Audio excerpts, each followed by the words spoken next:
Baik, Assalamualaikum warahmatullahi wabarakatuh. Perkenalkan, nama saya Muhammad Rafli, NPM 2208260102, Blok Obstetri. Nah, kali ini saya akan membahas mengenai placenta previa. Untuk yang pertama, untuk definisinya, eh, placenta previa adalah keadaan ketika plasenta berimplantasi pada segmen bawah uterus hingga mencapai atau menutupi ostium uteri internum atau pembukaan bagian dalam serviks. Dalam kehamilan normal, plasenta umumnya berimplantasi pada bagian atas uterus bagian atas uterus. Pada plasenta previa, letaknya terlalu rendah sehingga ketika segmen bawah uterus berkembang dan serviks mengalami perubahan menjelang persalinan, sebagian plasenta dapat terlepas dan menyebabkan perdarahan. Karena itu, plasenta previa merupakan salah satu penyebab penting perdarahan antepartum terutama pada trimester ketiga. Lalu yang kedua untuk epidemiologinya, plasenta previa ditemukan pada sekitar 0,3 sampai 0,5% kehamilan. Meskipun angka tersebut dapat berbeda pada setiap populasi, resikonya meningkat pada wanita dengan usia maternal lebih tinggi, multiparitas, serta terutama pada pasien dengan riwayat seksiosaseria. Kondisi ini penting karena perdarahan yang terjadi dapat membahayakan ibu maupun janin. Namun, dengan diagnosis menggunakan ultrasonografi dan penata laksanaan obstetri yang baik, komplikasi berat dapat dikurangi. Lalu selanjutnya untuk faktor risiko, salah satu faktor risiko yang paling penting adalah riwayat placenta previa sebelumnya. Selain itu, riwayat seksiosaserea juga meningkatkan risiko karena adanya jaringan parut pada uterus dapat mengaruhi lokasi implantasi plasenta pada kehamilan berikutnya. Faktor lainnya adalah usia maternal lebih dari 35 tahun, multiparitas, kehamilan multiple, merokok, dan riwayat tindakan pada kapung uterus seperti kuretase. Secara umum, berbagai kondisi yang menyebabkan perubahan atau kerusakan endometrium dapat memengaruhi tempat implantasi blastokista. Untuk patogenesisnya itu, pada keadaan normal, blastokista itu akan berimplantasi pada endometrium di bagian atas uterus. Namun, apabila terdapat perubahan atau kerusakan pada endometrium, implantasi dapat terjadi lebih rendah pada segmen bawah uterus. Plasenta kemudian tumbuh pada lokasi tersebut dan dapat mendekati atau bahkan menutupi ostium uteri internum. Ketika kehamilan memasuki trimester ketiga, segmen bawah uterus semakin terbentuk, menipis, dan meregang.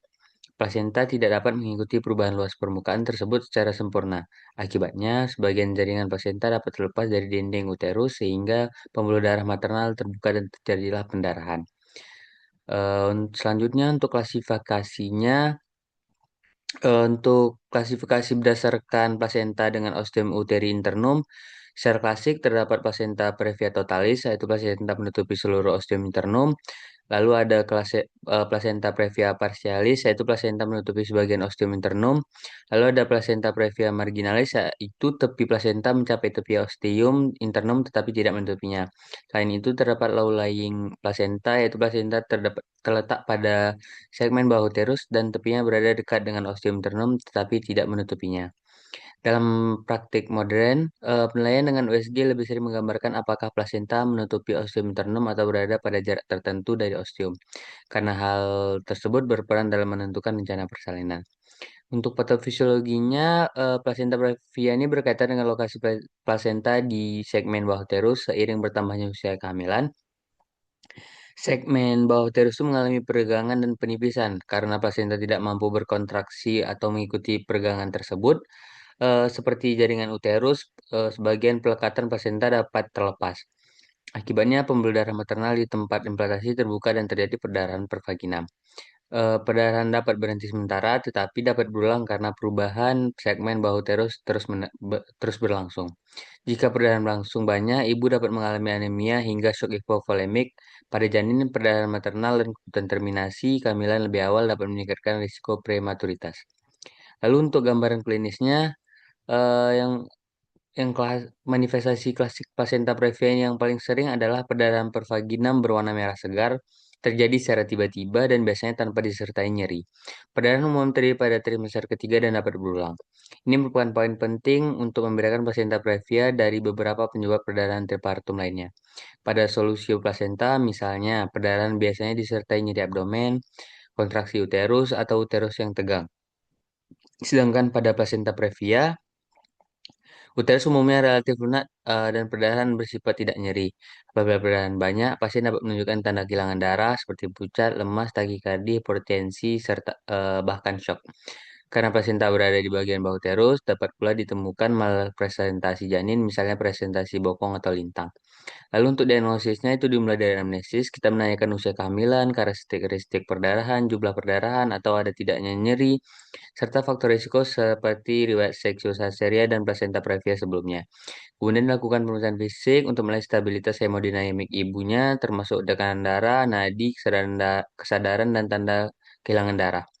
Pemeriksaan abdomen dilakukan untuk menilai uterus dan kondisi janinnya. Pemeriksaan utama untuk menentukan lokasi plasenta adalah ultrasonografi dan USG transvaginal merupakan metode yang aman dan lebih akurat untuk menentukan hubungan tepi plasenta dengan ostium internum.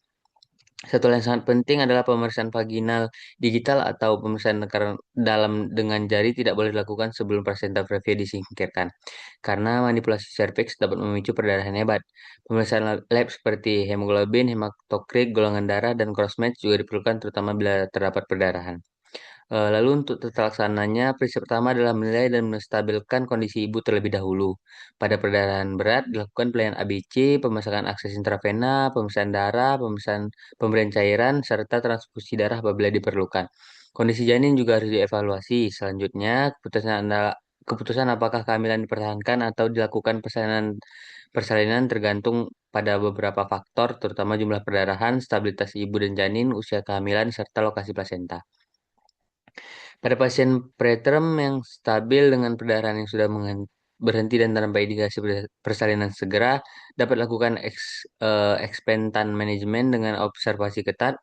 Kortikosteroid antenatal dapat diberikan bila dapat risiko persalinan prematur sesuai usia gestasi. Sebaliknya, apabila terdapat perdarahan masif atau terus berulang, kondisi ibu tidak stabil atau terdapat gangguan pada janin. Persalinan harus dilakukan tanpa menunggu usia kehamilan mencapai aterm. Pada plasenta previa yang menutupi ostium internum, persalinan umumnya dilakukan melalui seksio cesaria. Untuk komplikasinya itu, untuk yang maternal seperti perdarahan tepatum berulang, anemia, shock hipovolemik, koagulopati, perdarahan postpartum, lalu kebutuhan histerektomi. Ini jarang. Untuk janin atau neonatusnya itu bisa untuk komplikasinya itu seperti prematuritas, gawat janin, berat badan lahir rendah. Untuk pencegahannya, tidak semua kasus plasenta previa dapat dicegah, namun beberapa faktor risiko yang dapat dimodifikasi sebaiknya dikendalikan, misalnya menghindari merokok dan menghindari tindakan intrauterin yang tidak memiliki indikasi medis. Pada wanita dengan riwayat plasenta previa atau seksio cesaria, lokasi plasenta perlu dievaluasi dengan baik selama pemeriksaan antenatal. Deteksi dini penting agar rencana pemantauan dan persalinan dapat disiapkan sebelum terjadi perdarahan berat. Mungkin itu saja dari saya. Ntar untuk referensinya. Ini referensi dari saya. Em, Lebih dan kurangnya saya mohon maaf. Kepada Allah saya mohon ampun. Saya tutup. Assalamualaikum warahmatullahi wabarakatuh.